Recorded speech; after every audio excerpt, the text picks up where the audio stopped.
Bonjour et bienvenue sur Rubber & Steel, je suis Marco et aujourd'hui je vais vous présenter les actualités horlogères de ce mois de janvier qui vient de se finir. Donc ne perdons pas plus de temps et entrons directement au cœur de l'horlogerie.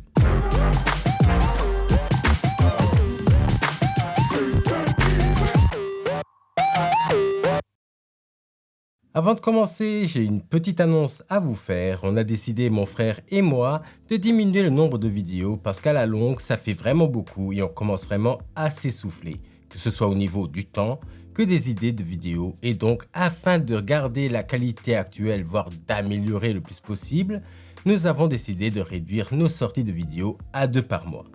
Bien sûr, on gardera la vidéo des actualités horlogères et si jamais il y a un événement spécial, on le couvrira aussi bien évidemment.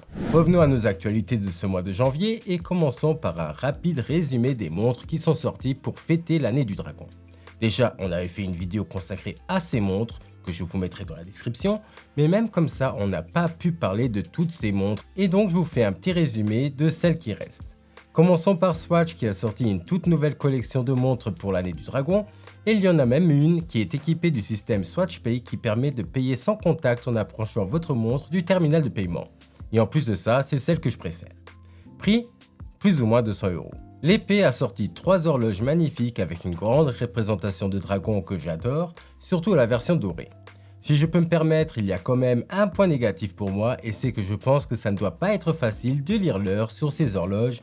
Prix, presque 10 000 francs suisses. Ma préférée maintenant avec la Roger Dubuis Excalibur Monotourbillon. Avec ce magnifique dragon qui est vraiment différent de ce qu'on a pu voir sur les autres montres jusqu'à maintenant, puisqu'il est vraiment très futuristique. En plus de ça, la montre a un diamètre de 42 mm, n'existe qu'en 27 exemplaires et elle a une énorme réserve de marche de 72 heures. On en a fini avec les montres pour l'année du dragon et on va pouvoir passer à Longines qui a annoncé plein de nouvelles montres ce mois-ci. La première, c'est cette Master Collection en or 18 carats. Cette montre est classique mais bien exécutée. Elle a un diamètre de 40 mm et possède un guichet date à 3 heures. Et j'adore la couleur du bracelet qui va être de couleur gris. Étant donné que la montre est en or, elle coûte aussi un peu plus cher et va être affichée à 16 500 €. Du côté de sa collection héritage classique, il y a aussi du nouveau, avec l'annonce de 3 nouveaux modèles. Pour ma part, je préfère la taille de ces nouveaux modèles qui vont avoir un diamètre de 38 mm. Ici, le guichet date va se trouver à midi.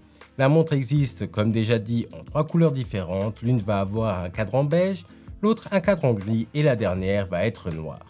Et une chose qui est vraiment cool avec cette montre, c'est ce sous-cadran qui se trouve au centre de cette montre qui va être l'indicateur de réserve de marche. Et cette montre a une grande réserve de marche de 72 heures, ce qui est toujours appréciable. Le mouvement est en plus de ça observable par le fond de boîtier qui est transparent et cette montre est affichée au prix de 4 250 €.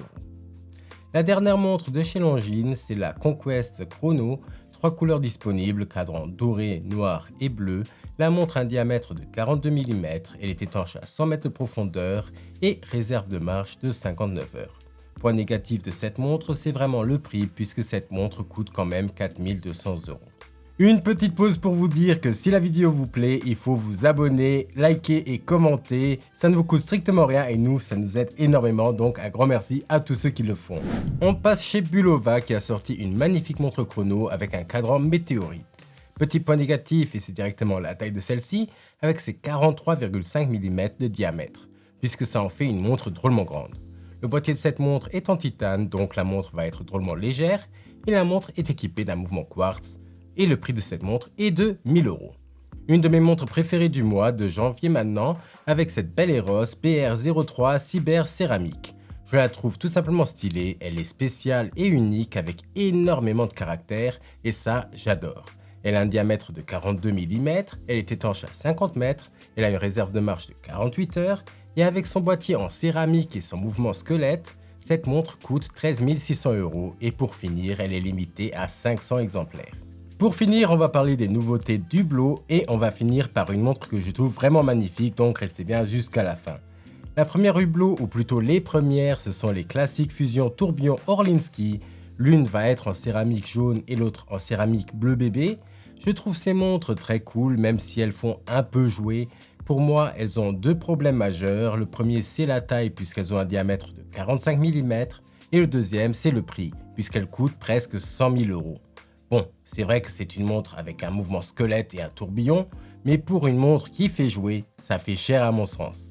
Et on arrive à la dernière montre pour aujourd'hui et c'est cette superbe MP10 tourbillon Weight Energy System Titanium.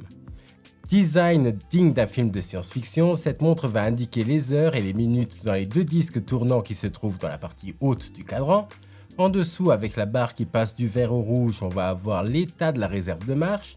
Et en dessous, le tourbillon qui est incliné à 35 degrés, qui va aussi servir d'indicateur des secondes. Donc, superbe montre qui coûte 275 000 €. Voilà, ceci conclut cette vidéo, j'espère qu'elle vous aura plu et moi je vous dis à la prochaine pour une nouvelle vidéo. Au revoir.